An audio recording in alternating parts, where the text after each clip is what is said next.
I have something to confess, and I think it's possible you've already guessed what it is. I've spent months working on this wedding suit, and all I've got to show for it so far is this measly jacket. So what else is left for me to do but get on and sew the trousers, right? Well, you'd think. The problem is this: I've already sewn them. In fact, I'd already sewn them before I made the jacket. In fact, I'd already sewn them before I started this channel. In fact, it was while making the trousers that I decided to do the channel in the first place. Now, first things first, I want to apologise sincerely for this. Till now, I was completely wrapped up in making the jacket and indeed in learning how to make these videos altogether. To the extent that I thought about the trousers at all, I just figured it would be a fun little gag between friends to reveal this naughty little secret at the end. Only now, after all the time put into the series, and indeed after all the wonderful support that so many people have shown for the project, I can't help but feel as if I played a rotten little trick. Maybe I'm overthinking this, it wouldn't be the first time. But to anyone who does feel unpleasantly deceived by this, as he'd have every right to do, I am really very sorry. Nevertheless, I have some good news, and that is this. The pants, quite frankly, are a bit pants. There really is quite a lot of silly stuff going on with these bad boys, and there are a few alterations I think I ought to make before finally closing the book on this once noble series. So let's take a look at them and I'll show you what I mean. Oh, there they are, miserable little things. Let's go over the vital statistics. So the pattern for these was also self-drafted and also using Aldrich's metric pattern cutting for menswear. They're really just standard dress trousers or dress pants with a single pleat, quite a deep one, I think about 4 centimeters, and cuffs at the bottom. Also side tabs, which is fun, and it's my first time making these. Style-wise, I wanted these to be nice and drapey without veering into baggy. So, you know, not slim, but also not crazy, billowing, old-fashioned nonsense. But my main goal with this was to conquer my nemesis, namely the problem of the saggy seats. Now, I've alluded to this in other videos, and believe me, I'll be talking about it until they put me in the ground. But having, as I do, forward-jutting hips and a short, flat bottom, the saggy seat has been following me all of my trouser wearing life. Now, one of my main goals when I started to sew was to fix this once and for all. And trouser by trouser, I think I've been making some progress. But with these ones, I thought it'd be a good learning exercise to just redraft my pattern and aggressively target that seat. Only I still didn't really quite know what I was doing. Let me explain. If you're experiencing a saggy seat in your trousers, the problem, understandably, is just that there's too much fabric around the tush, because the tush, for one reason or another, just isn't big enough to fill it out. So if in addition to this, you also stand with your hips pushed forward,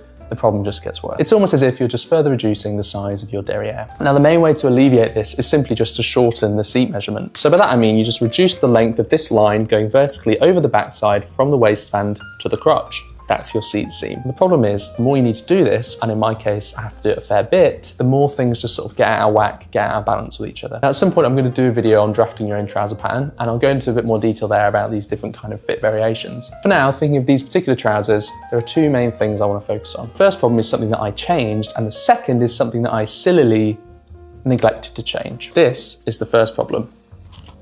So this is my waistline on the back pattern piece. The reason I did this is because in previous trousers, I'd already reduced that seat seam by what, to me, felt like a bit too much. But I was still getting some bunching fabric where my bum sort of ran into my thigh. So I thought I would be clever and just scoop it like this, to sort of tug that excess upwards, flat against my backside, using the waistband as a kind of anchor. Now, maybe I just did it a bit too much, but as you can see, the effect is a little bit extreme. Just look at the button on that pocket and you'll see all that weird tension, the way it wants to just kind of pull itself open. Either way, I've since learned that this is very much not how you fix this. Now, the other thing is to do with the crotch. I'll be honest, whenever I'm wearing these, there is a little bit of pinching in the groin area. And that's because when you shorten the seat seam, you're actually meant to lengthen the crotch seam accordingly, because that overall measurement that runs from your waistband at the front to your waistband at the back is still supposed to be the same. You're essentially transferring that excess length from the back, where it's not needed, to the front, and you're keeping things in balance that way. And for some reason, I just didn't do this. So the crotch on these trousers in this pattern is just too short. And you can see too the way the pleats are kind of pulling open. That is also partly a symptom of this problem. But never fear. Thanks to our old friend Inlay, I think there are still a couple of things I can do to these trousers to make them just a bit more respectable, not to mention comfortable. So if you're still with me, let's get on with it. Oh, I certainly hope you can all forgive me. So the first thing I need to do is I'm going to unpick the waistband on the front of the trousers from the pleat to the, the edge of the fly. And I also, in doing so, need to unpick this bad boy here, which is the facing and curtain covering the inside of the waistband. I think this button's going to have to go as well. So yeah, let's just do a little bit of, studio magic. Can I click? What? So yeah, if you can see here, this is kind of covering the interior of the waistband. It's not like a double-sided waistband, it's just a one-sided waistband. So I've unpicked that, I've got rid of that button. I need to unpick this as well. That's cross-stitched secure there, this sort of flap that's folded back over. Unpick that around there, and indeed unpick the actual seam attaching the waistband to the trousers in the first place. Yep, I'm afraid this handsome individual is going to have to go as well.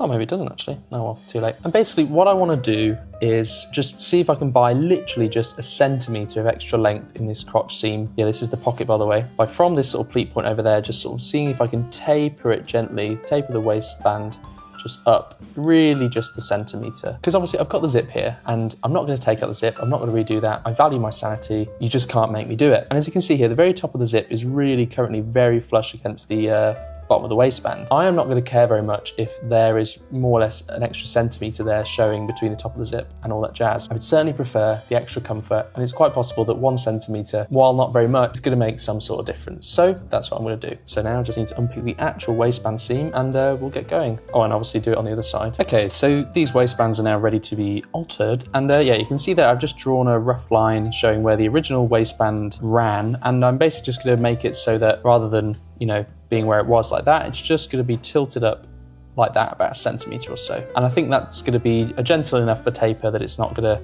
cause any strange action in the front of the trousers. And yeah, so the way this is going to work is, as you can see, that's the bottom of the waistband, this folded under bit, that's the seam allowance of it. That is just going to sort of flap up like that. And I'm going to sew in that fold there, and then it's going to fold back over like that. So yeah, I'll just get everything lined up and then we'll do that. Okay, so it's a bit of a mess right now, but I think you can kind of see what it is I'm going for. So I'm just going to stitch in there now from pleat to, well, yeah, end of the waistband. And yeah, then I'll be able to show you a bit of what's going on the inside of the waistband with all this facing the curtain and whatnot, and how I'm going to close that back up.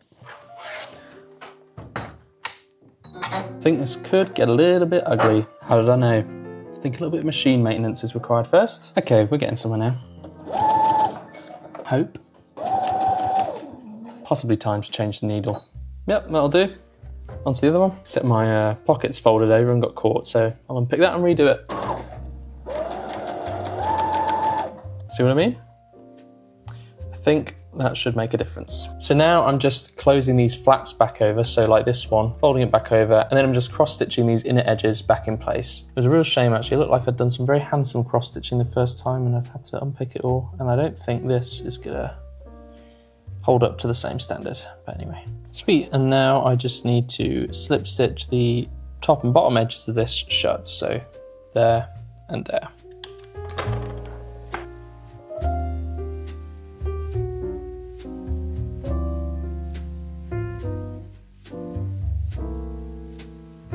So here it's almost more like a ladder stitch, if anything, just, you know, going across and tightening that closed, and also just making sure this inner bit is tucked in and hidden. You know, it's not sort of sticking out at the top like that, and there's nothing to see whatsoever. So that's job done. Like that. That's sort of closed off now. Tolerably enough. Just do the same on this side. I mean, I know this episode I'm kind of shrouded in shame, and rightly so. But you know, a moment like this, I'm quite grateful for this this channel's existence, because I think if it hadn't been for the necessity to do some sort of coverage on the trousers in this series, it's quite possible I would have just, you know, put off altering these trousers and lived with the discomfort, such as the extent of my self-punishing laziness. So, you know you don't want to hear it, but thanks again. And I mean, while the way the trousers look, you know, notwithstanding the discomfort, is not necessarily ideal, you know, I don't think it's especially presentable. I also don't think it's absolutely awful. And again, I think if it weren't for the discomfort, I could easily have convinced myself that, you know, to just chalk it up to the game and correct it on the next one. But, you know, I shouldn't forget what these trousers are actually being made for. It is a somewhat special occasion. And I should say that I'm not certain by any means that these changes will actually work out. It may well be that what I'm doing here on the front will just look really weird, and it would have just been better letting sleeping dogs lie. Even if this individual change does sort of pan out okay and there's nothing funny looking about it, I also can't guarantee that these changes overall are going to make a significant difference to the issues that I'm trying to resolve. You know, I'm just trying to work with the inlay that I've left in, the fabric that I have. I think the pattern originally was just so wayward, so off, that even with the extra inlay, I'm pushing up against the limits of the fabric that I've got to work with. But yeah, you know, so all I can do is try. And I am pretty confident that even if it's still a rather faulty product by the end of it, it will be better than what I've started with, so yeah. And if nothing else, you guys, angry as I'm sure you are, have got a good hate watch out of it, so we're all happy. All right then, just sit that up, see how it lines up. Not very well is my guess. Oh no. Oh, that'll do. Not great, but not too bad. So if you see here, we've got this sort of flappy bit that's covering up all the innards of the waistband, if you like. So the top bit here is the facing, and that's job is just to sort of really cover up the waistband itself. And then we have the curtain here, which is just to hang down over the bit directly below the waistband and just sort of provide a bit more visual order. And these are sort of, sewn to each other horizontally. And here is the seam allowance that is connecting them right here, right? So fold them out and it's like that. And what I need to do now is sew this seam allowance into the seam allowance of the waistband itself. So the seam allowance that is connecting the waistband to the top of the trousers. I'm just going to do that by hand with a back stitch, and that is just going to secure this in place. So, not doing an especially fine stitch, although when have I ever? And I'm not really worrying too much about getting this it's not like with the sleeve head, for instance, in the jacket where, I'm trying to get it as near to the actual stitch line as possible. I'm just making sure that it is securely attached to the actual trousers themselves, and obviously making sure that they're not coming through to anything that's going to be showing. This stitch should purely be in the innards of the trouser, to use my new favourite word. So I'm just stopping here with a little bit of clearance before the actual fly and whatnot, because I want to have room to fold this bit underneath, tuck it under like that. Okay, so that's sort of just stitched. It's coming back up like that to cover everything up. As you can see, I've probably been pulling too tight on my hand back stitch there, and it's a little bit puckered, but I don't think it will surprise anyone to learn that I'm not going to care too much about that. So now what I need to do, I've folded this little flap under, so that's all nice and neatly laid out like that, and I'm just going to now back stitch along the top edge of the waistband, fitting this in place, and then also down the bottom there, and that is just going to really close that off nicely, so it's doing what it needs to do, which is keep all the nasty stuff hidden. So really just catching the inside layer of the waistband, obviously not showing this through to the right side, and trying to keep a little bit of clearance, a few millimeters, half a centimetre or so, between the top of this facing and the top of the waistband itself, so that the facing doesn't show through, isn't sticking out over the top of the waistband when it's being worn.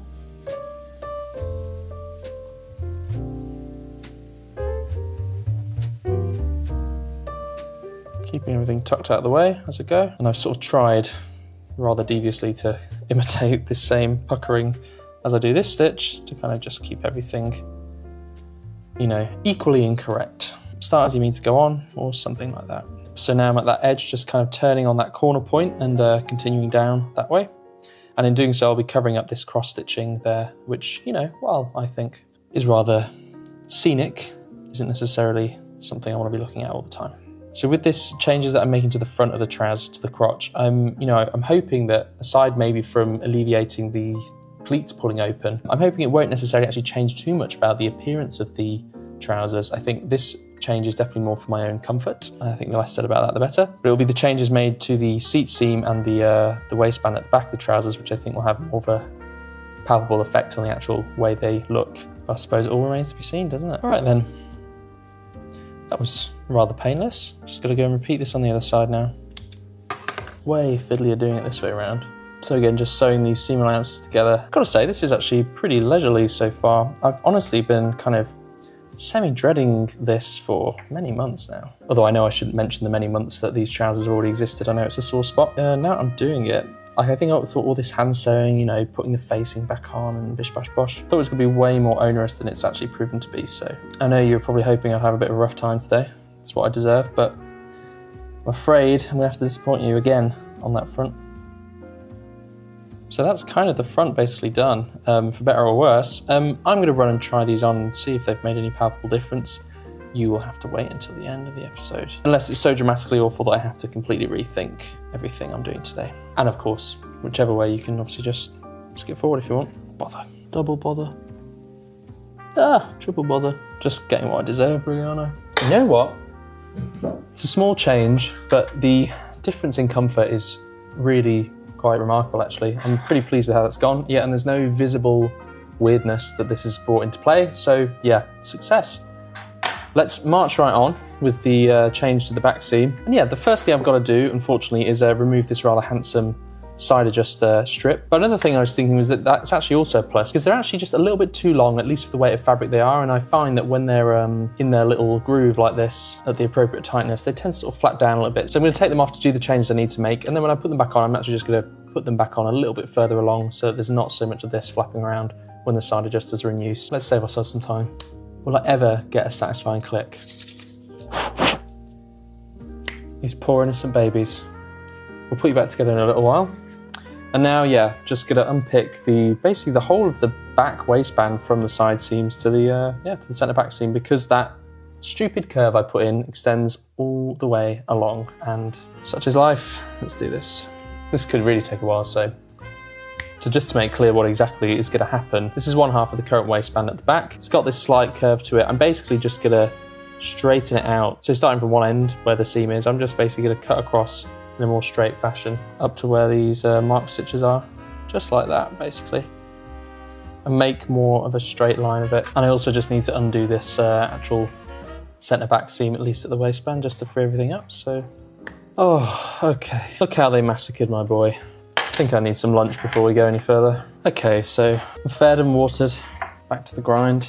And I'm just basically going to make it so that at this middle point of the waistband here, which is where the dart is at the back, the waistband is all the way at the top of the inlay. So that should give me an extra 1.5 centimetres there, basically ruling out this weird curve that I put in. Yeah, I'm just going to base that in place and then stitch it. You know, that sort of thing. You can see the outline of where the previous waistline was. Ready to go. Let's stitch these babies.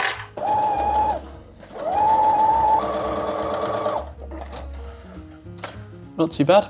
And the next one. Give me a lot of loose threads to pick out at the end of this, I think, but it'll be worth it.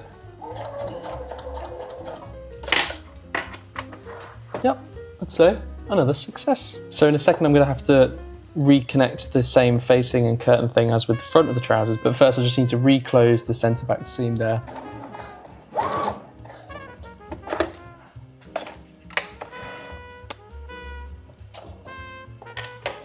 All right, you win. That'll do. I can never seem to manage to get these to match up perfectly, but I'll live with it. Yep, we'll just press that open now and we'll move on with the curtain. So as before, I'm just reconnecting this facing curtain situation with the new waistband seam allowance. That's me for the next 15 minutes, but I won't put that on you. Done enough. Ow, ow. Yep, and now just reattaching the facing along the top of the waistband as before. And with these centre back flaps, I'm not going to slip stitch them in place or anything as I did with the front bits, because these are maybe going to be changed. The bits at the front, really, at this stage, there's not really much that might be changed about them, but if ever want to let out or take in the centre back seam again, it's just easy if they're free, and I can kind of cover up that edge with the curtain here in this case, which doesn't apply to the front. So I'm just going to leave that flapping around like that. And so then I'll round the corner as before, and just go down into the middle. Rightio. So yeah, that's just back as it should be. Again, not very neat and tidy there, but no one's gonna be looking on the inside of my trousers. Time to do the other side. So I don't want to keep labouring the point, but I know that there was the prospect of making these trousers from the ground up, which I have obviously deprived you all of. Obviously, you know, I'm making these changes to this particular trouser now, but I need to carry it through back onto my pattern, and I did have some fabric that I wanted to make a trouser out of, and I really think it's about time that I just nail down my pattern, nail down how everything works fit-wise. So I think as a project very soon, I'm going to be making another pair of trousers, and it's probably only fair that I follow the exact formula that I did with these and, you know, make a video or two on that as well. So that'll be coming sometime down the line. Hopefully that will make it up to poor souls who have been so deceived by me. Also, I don't mean to sound so sarcastic when I say this stuff. It's just, you know, it's just the way I talk. Yeah, and I mean, these trousers too were also my first time doing a lot of these kind of techniques, such as with the facing and the curtain on the inside. And I mean, there's also some other weird, wonderful stuff that I did with this pattern, including trying to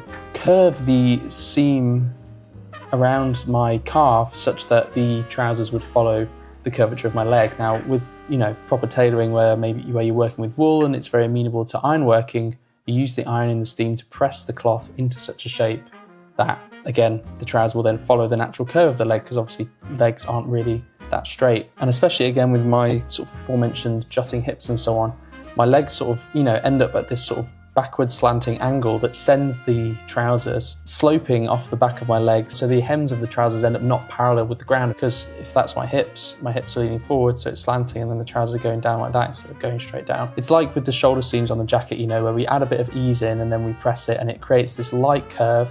I thought I would try doing that on the backs of my calves on the legs of these trousers, and it actually worked moderately well, but as we've seen with these changes I'm making today, I just tried to do way too much, I think, all at once. If you're making modifications to pattern, if you're trying to sort of crack fit issues, it really is best to go one at a time, because if you try and change 3 things at once, you never necessarily know what exactly has caused what.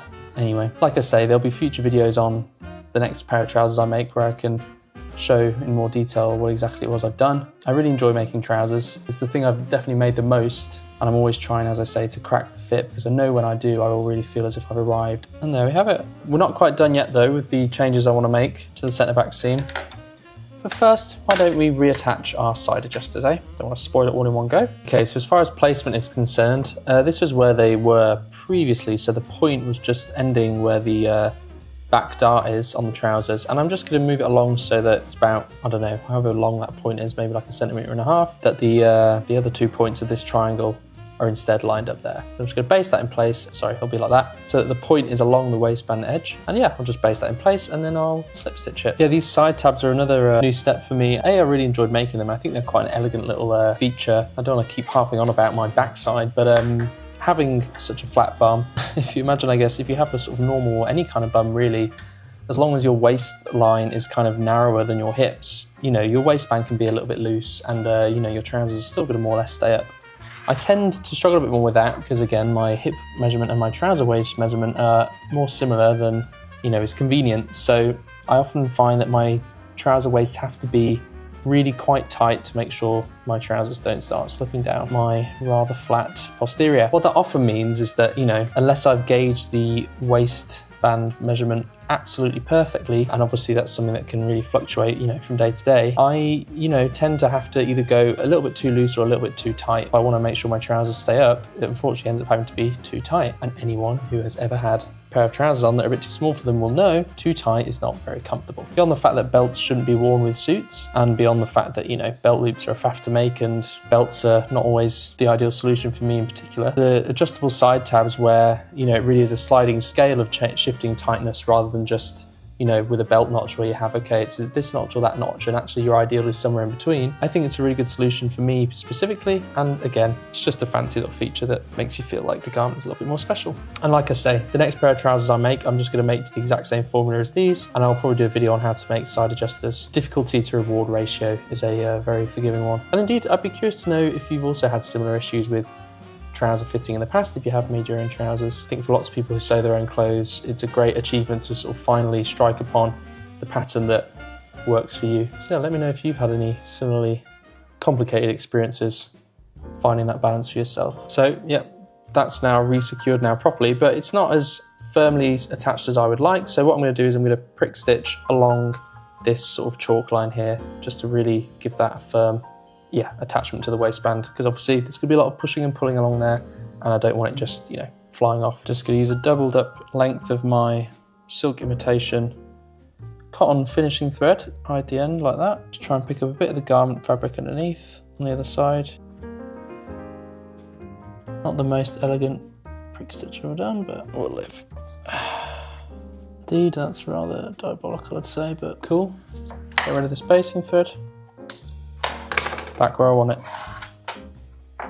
On to the next one. It would be kind of nice if at this point I could be rounding off a multiple week construction of these trousers, a journey along which I could have taken you all I can do is live with my mistake. And I like to think one day we'll all have a good laugh about this. If you don't report me to YouTube for fraud. Is that even a thing? I hope it's not a thing. Yeah, please don't actually do that.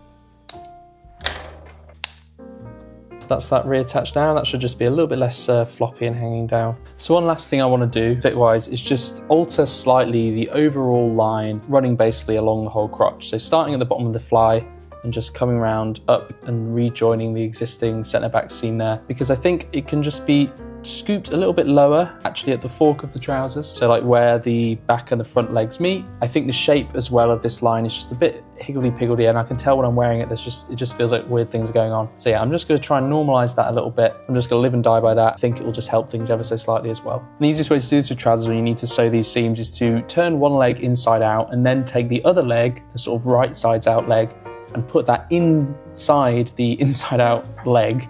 So you've got one tube here, and yeah, that just makes these seams very sort of accessible. You can just do your work as required. Start at the existing seam and taper out, and just stay a little bit inside, I think, the basting that I've done, or rather outside.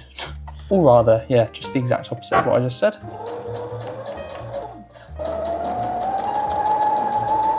Don't know why I'm in such a hurry. Okay, so just tape it into the existing seam then.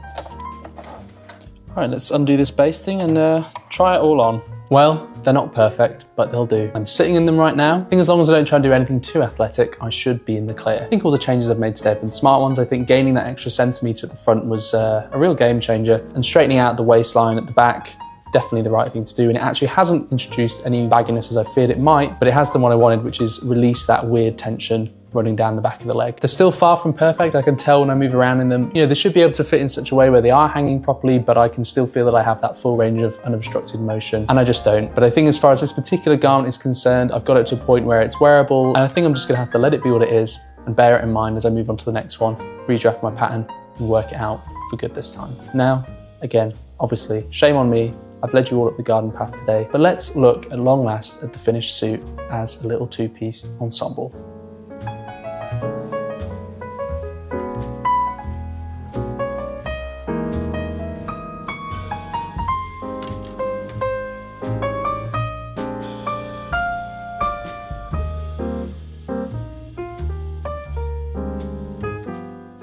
Yeah, I mean, I'm really sort of looking at the jacket as the sort of favourite child now. Again, it's me who did wrong by the trousers and not them by me.